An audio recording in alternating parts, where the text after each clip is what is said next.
养生侃侃而谈，健康如约而至。我是你们的好朋友木子。气血是女人的根本，如果出现气血不足的情况，就可能会有月经不调、皮肤差、衰老加速等问题。那女人该如何补气血呢？下面给大家推荐2种中药。第一种黄芪，黄芪呢是常见的养生食材，药用价值很高，也是补气血的高手。对女性来说，经常用黄芪泡水喝，可以补中益气、养血安神，让气色变好，脸色也更红润有光泽。第二种太子参，太子参呢也是常见的中药，也十分适合女人补气血。太子参有补气益血、滋养强壮、健脾生津的作用，不仅可以补气血，还能够提高免疫力，对女性非常的有好处。那女人想要气血充足，平时呢还要多注意饮食，尽量做到不熬夜，多运动，这样也能够保证身体的健康，让气色越来越好。泡脚是一种很好的养生方式，如果每天睡觉前都能坚持用热水泡泡脚，能够促进血液循环，缓解疲劳，还能够提高睡眠质量，调节内分泌，对身体可以说好处多多。但是泡脚也是有讲究的，下面的这3个误区要避免。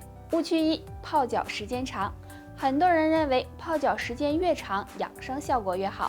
其实这种想法是错误的，因为泡脚时间长了，容易使双脚局部血液循环长时间的过快，对心血管健康不利。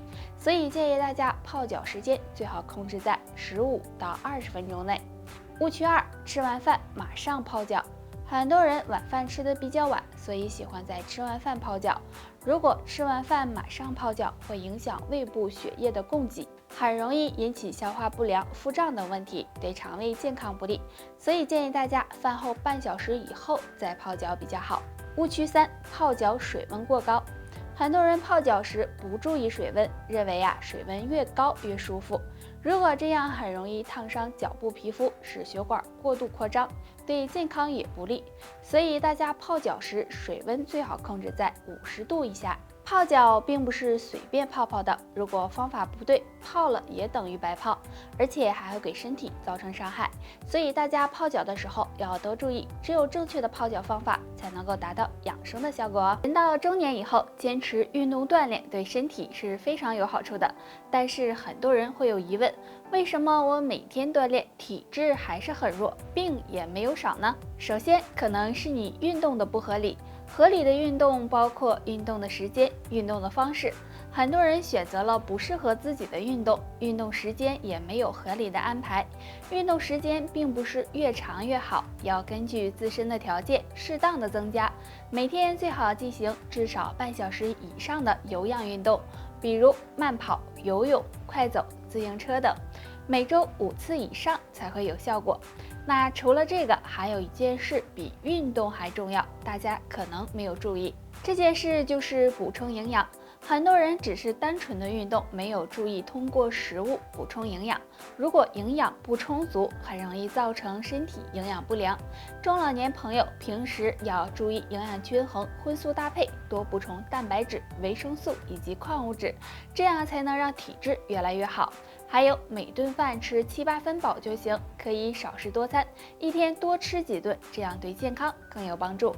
所以相对运动来说，身体补充营养更重要。只有这运动和补充营养相互结合，身体才会越来越好。每天这样做10分钟，补肝肾、通气血、安心神，一整年健康不用愁。动作1：端坐在垫子上，两脚脚心相对，腰背挺直，用双手抓住脚尖儿，膝盖尽量的贴向地面，然后双腿有节奏的上下摆动。每天练习10分钟，这个动作有很好的疏通经络气血、排毒的效果，经常练习对身体有好处。动作2：这个动作比较简单，就是盘腿静坐，相信大家都会。那全身放松，两手放在膝盖上，这样静坐10分钟，有很好的静心安神的作用。坚持下去，对身体健康也有帮助。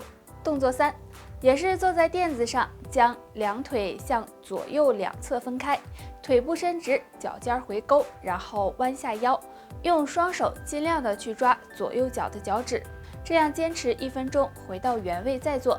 每天练习10分钟，这个动作可以拉伸肝经和肾经，有很好的补益肝肾的作用。秋天是养生的好时候，大家不妨坚持做做上面这3个小动作，有很好的强身健体的效果。年过半百是健康的转折点，不管男人还是女人，这时会有3道生命坎儿。若你跨过去，或许会迎来长寿。那下面我们就来看一看第一个坎儿：关节病。当人过了50岁后，骨骼中的钙质会逐渐流失，这时很容易使人出现骨质疏松、关节炎、风湿病等，对寿命大打折扣。所以50岁后要养成好的生活习惯，多运动，这样关节健康，人也容易长寿。第二个坎儿：血管疾病。随着年龄的增长，人的血管会老化变硬，这时很容易出现心脑血管疾病，尤其50岁以后，更是心脑血管疾病的高发。对长寿有很大影响。若50岁后血管还非常健康的话，那么长寿也会跟随你。第3个坎儿：肠胃疾病。年纪大了，肠胃功能也会逐渐下降，如果再不注意饮食，很容易出现肠胃疾病，危害身体健康。所以50岁后要养护好胃部，养成良好的饮食习惯，多注意补充营养，肠胃健康，人才能长寿。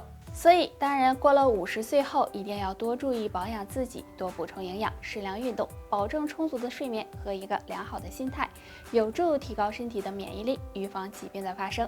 这个地方颜色越深，说明血管堵得越严重，要引起重视。这个地方就是我们的舌头，大家可以观察一下自己的舌头。正常情况下，健康的舌头应该是粉色，没有异常斑点的。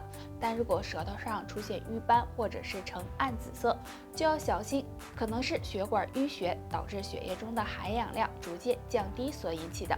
如果出现这种情况，同时还有心慌气短、失眠多梦、头晕、头痛等症状，可能就暗示你血管堵塞了。而且舌头的颜色越深，也就可能血管堵得越厉害。如果再不注意，很可能会引起心脑血管疾病，对身体造成很严重的伤害。所以大家没事的时候观察一下自己的舌头，如果发现舌头颜色变深，最好到医院检查一下。平时想要预防血管堵塞，也要注意饮食，以清淡为主，戒烟戒酒，没事多运动，这样对血管健康有帮助。都知道很多男性在同房前都要洗一个澡，而有些人在同房后也会洗澡。那么男人结束后多长时间洗澡比较好呢？如果同房后立即洗澡，很可能会给心脏加重负担，引起心慌、胸闷、气喘等症状，对健康不利。所以建议男性朋友结束后休息一段时间，等心情平复，身上的汗退去了，这时再洗澡会更好。除此之外，还有2点需要注意。事后抽烟，很多人在事后会点一根烟来抽，认为这样可以缓解疲劳，让精神状态更好，却不知道同房后大脑是处于兴奋状态的，身上的血液循环和心跳也比较快。这时如果吸烟，对身体的刺激和伤害是非常大的，所以男性朋友要注意。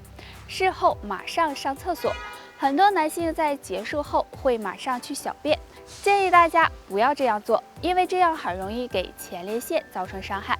建议男性朋友休息一段时间再去厕所会比较好。好了，本期内容到这里就结束了。大家还想知道哪方面的养生小知识，可以在评论区给我们留言，我们会在第一时间给大家解答哦。